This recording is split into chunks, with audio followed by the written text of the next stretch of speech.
ગણપતિ બાપ્પા મોર્યા, મંગલ મૂર્તિ મોર્યા. તો આજે જે ફણસામાં જોવાલાયક સ્થળ બન્યું છે તે છે ઓપરેશન સિંદૂર.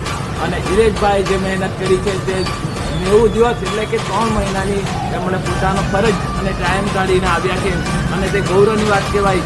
અને ફણસામાં જે જોવાલાયક બન્યું છે તે ઓપરેશન સિંદૂર. અને બીજી બાજુ વાત કરવા જાય તો આપણા જવાનીમાં જોશ આવી રહ્યો છે ફણસામાં. કેમ કે આજે જે ઇલેશભાઈ અને તેમના ગ્રુપે જે બનાવ્યું તેમણે ખૂબ જ સરસ આયોજન કર્યું હતું અને તેમનો ફર્સ્ટ નંબર આવ્યો છે ઓપરેશન સિંદૂરમાં. અને મને પણ ખુશી છે કે આવી જ રીતના ઇલેશભાઈ અને તેમના મિત્રો બનાવતા રહે. અને ઇલેશભાઈ જે સાથ સહકાર અને સપોર્ટ આપ્યો છે ઇલેશભાઈ તે એમના માટે આપ્યો. અને ગણપતિ બાપાની કૃપા એમને બચી રહે એવું મેં આદત કરું. અને ઇલેશભાઈને અને ઇલેશભાઈના ગ્રુપ મેં આવી સદબુદ્ધિ આપતા રહે અને દર વખતે આવા કંઈક કાર્યક્રમ કરતા રહે ઇલેશભાઈ અને તેમની મંડળી એવું મેં ઈચ્છું છું. અને ગણપતિ બાપા આથી જોવાલાયક સ્થળ બન્યું છે ફણસામાં તે છે ઓપરેશન સિંદૂર.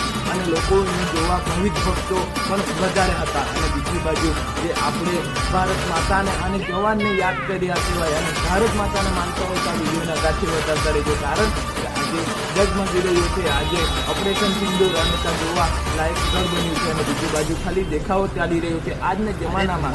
અને જે એમની ટીમે બન્યું છે અને બનાવ્યું છે અને સાથ સહકાર અને સપોર્ટ આપતા રહે. અને ઇલેશભાઈની ખાસ સગવડ હતી. ઇલેશભાઈ જે કર્યું છે 90 દિવસની મહેનત એના બાપા વિવિધ રીતના બનાવતા રહે. ગણપતિ બાપા મોર્યા.